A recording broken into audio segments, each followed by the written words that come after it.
So thank you, Julie, for this interview. So my first question for you is that since the opening of this conference, we'll be talking about digital migration process, the DSO project in Nigeria. So Inview has been actively participated in the DSO in Nigeria. So can you tell us a bit more about the project and the involvement of Inview? Of course, I'd love to. It's a very exciting project for Inview. Inview is chosen as the standard middleware and service provider in Nigeria for both the terrestrial and satellite platform there.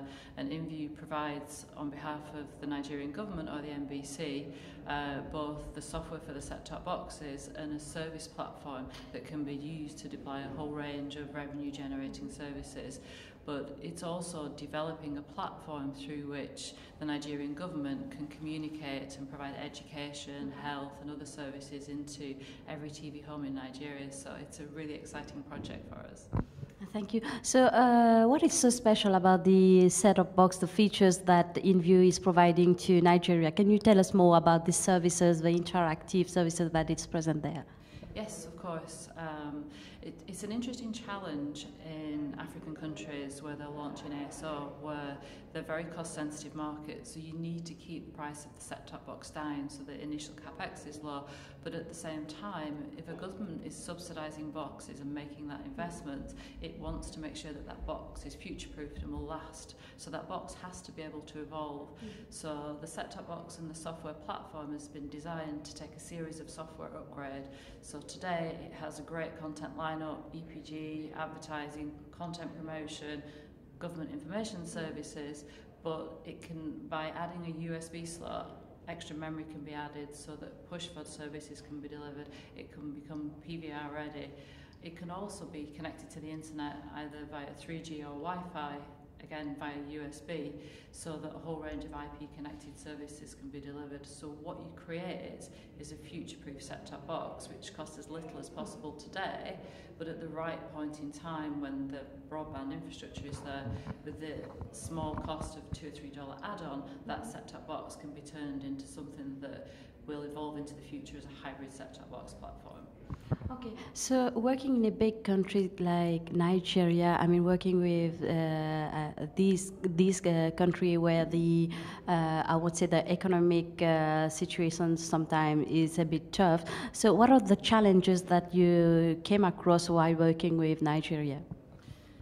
That's an interesting question. I mean, it is a very challenging country in which to do business, but also a very rewarding country in which to do business. I think the economics are very difficult. This is a hard time for not just Nigeria but many countries, and so the early costs involved around ASO can be difficult. But also, again, like most African countries, going through this process for the first time, you don't have the experience of the lessons learned from countries that have done this before. And so what we've tried to do very much in Nigeria is to help assist and guide in the background so that we can provide some benefit from the lessons that we've learned.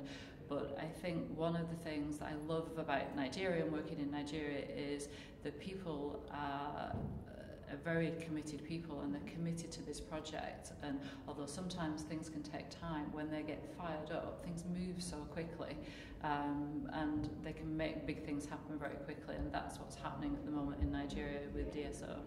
So do you think that Nigeria will meet the new deadline of 2015?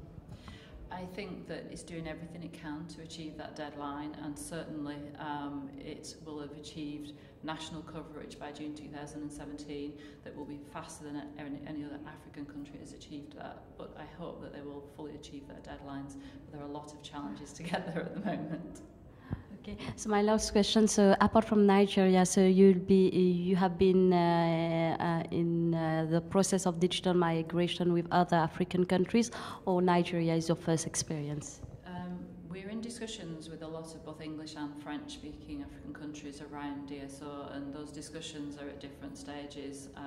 Our prime focus has been Nigeria because obviously of the scale of the opportunity there, and it had all the right things in place for it to be able to move quickly, and our priority is to make that successful. But at the same time, we will be starting the process quite soon in a couple of other African countries as well. Thank you. So my last question is, this is your first participation at the next TVCU Africa. So what, can we have some of your feedback? So what can be done to be improved, and what you find interesting? I have been very impressed with the conference. I really enjoyed it. It was a fabulous day yesterday. I think the quality of people that are here, I mean, there are not many times in the world that you can sit and watch the Honourable Minister of Communication from South Africa, the representative of the Honourable Minister of Information and Culture from Nigeria, the DG of the MVC, debate some of the key subjects around DSO and the differences and the similarities between their countries.